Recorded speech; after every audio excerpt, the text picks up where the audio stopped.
আপনারা জানেন যে পুলিশ সহ র্যাব আমরা যৌথভাবে সকাল ৯টা থেকে জেনেভা ক্যাম্পে মাদক বিরোধী এবং সন্ত্রাস বিরোধী একই সাথে ডেভিল অ্যান্ড টু মানে অর্থাৎ সামগ্রিক অভিযান পরিচালনা করি। অভিযানে আমরা শুরুতেই বিভিন্ন যারা এখানকার আলোচিত সন্ত্রাসী মাদক ব্যবসায়ী এবং যারা বিভিন্ন সময় বিশৃঙ্খল তৈরি করে তাদের বাসায় বাসায় হানা দিয়েছি।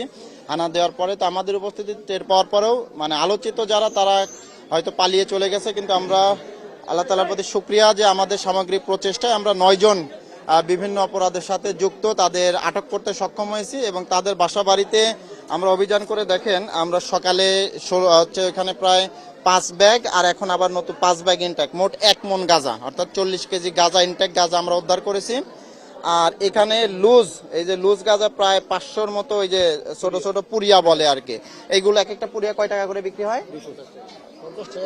50 থেকে 100 টাকা করে বিক্রি হয়। এরকম এই যে ইনটেক গাঁজা নিয়ে আসে এরকম এই যে এরকম ওই কি বলে পুরিয়া পুরিয়া করে, হ্যাঁ তারা হচ্ছে যে বিক্রি করে। পাশাপাশি আমরা ওই যে অভিযান করে 12টা চোরাই মোবাইল, যে বিভিন্ন সময় যে ছিনতাই হয় বা মোবাইল চুরি হয় এরকম 12টা চোরাই মোবাইল উদ্ধার করেছি এবং ছিনতাইয়ের কাজে যুক্ত 2টা সামুরাই মানে বড় চাপাতি সেটা আমরা উদ্ধার করেছি। কিছু ছোট সোরা উদ্ধার করেছি। গাঁজা পরিমাপের কয়েকটা মেশিন সেগুলো আমরা উদ্ধার করতে সক্ষম হয়েছি। এটা অভিযান তো আগে থেকেই চলতেছে আলহামদুলিল্লাহ, এটা তো অবশ্যই ইনশাল্লাহ এটা আরো চলমান থাকবে। আপনারা জানেন যে পুলিশ র্যাব সহ যৌথ বাহিনী সামগ্রিক অভিযানের ফলে যে আতঙ্কের নগরী ছিল মোহাম্মদপুর, সেই মোহাম্মদপুরের জনমনে কিন্তু এখন স্বস্তিটা অনেকটাই এসেছে। সেটা আপনাদের বিভিন্ন সংবাদ প্রকাশের মাধ্যমে ইনশাল্লাহ ফুটে ওঠে।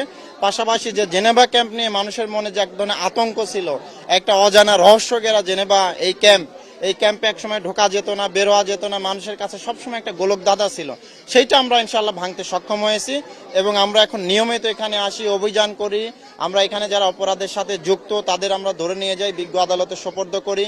এই যে গাঁজা সহ বিভিন্ন মাদক, ইয়াবা, ফেন্সিডি, হেরোইন এগুলো আমরা নিয়মিত উদ্ধার করি, ছিনতাইকারীকে ধরি এবং আপনারা দেখলেন যে চোরাই মোবাইল উদ্ধার করেছি। এটা আমাদের অব্যাহত সাফল্যের একটা উদাহরণ আজকে আমরা তৈরি করলাম।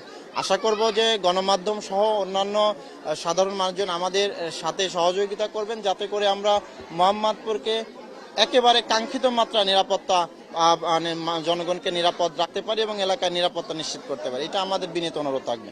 সবাইকে ধন্যবাদ। ভাই এখন পর্যন্ত পুলিশ র্যাব বা আর্মিকে চ্যালেঞ্জ ছুড়ে দিয়ে কেউ এখন পর্যন্ত টিকে থাকতে পারে নাই। সবাইকে ওই 14 শিখের মধ্যে যাইতে হয়েছে, হ্যাঁ আইনের আশ্রয় হাতে তাকে বন্দী হতেই হয়েছে। তো তারপরেও এখন মুশকিল হলো যে জেনেভা ক্যাম্পের চেয়ে জেলখানার পরিবেশ ভালো। এটা একটা দুঃখের বিষয় যে জেনেভা ক্যাম্পের চেয়ে জেলখানার পরিবেশ ভালো হওয়াতে তাদের কাছে আসলে বারবার জেলে যায়। যে দেখলেন না একজন বললো যে ভাই আমার তো থানায় 13-14 বার আছে, ছবি ওইখান থেকে তুলে নেন, আর কষ্ট করে ছবি তুলবেন কেন? তো এখন তাদের যখন চিন্তাধারা এরকম হয় যে জেলে যাওয়া আর আসা দুধ ভাতের মতো, তখন আসলে আমাদের জন্য একটু কঠিন হয়ে যায়। এখানকার যদি সামগ্রিক পরিবেশ জীবনযাত্রার মান ভালো হয় তাহলে দেখবেন এরা ইচ্ছা করে অনেকে আর অপরাধের সাথে যুক্ত হবে না আর কি। তো আমরা তো চাই অপরাধ মুক্ত করা, অপরাধীকে শাস্তি দিয়ে তো আমাদের মূল উদ্দেশ্য না। আমরা চাই যে সমাজে অপরাধী তৈরি না হোক, সে জনসম্পদে তৈরি হোক, জনসমস্যায় তৈরি না হোক, এটা আমাদের মূল লক্ষ্য। আমরা এইটাতে কাজ করতে চাই ইনশাল্লাহ।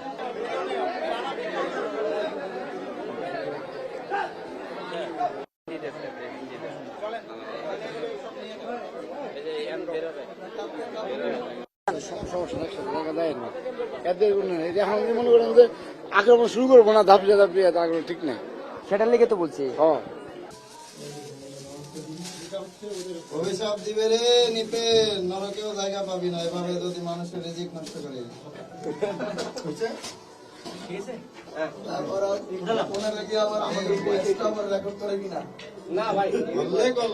আমাদের কি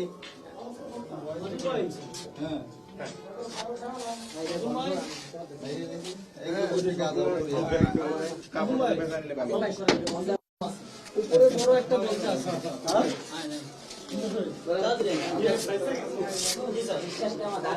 উপরে গলচা আছে স্যার, আসবো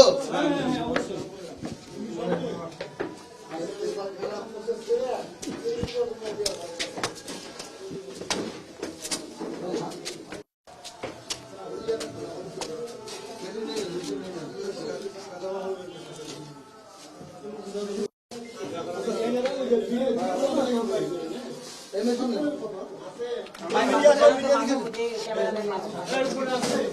ক্যামেরাম্যান মাসুমকে মিডিয়া আসো তার ওই যে ওগুলো গাছের পুড়িয়ে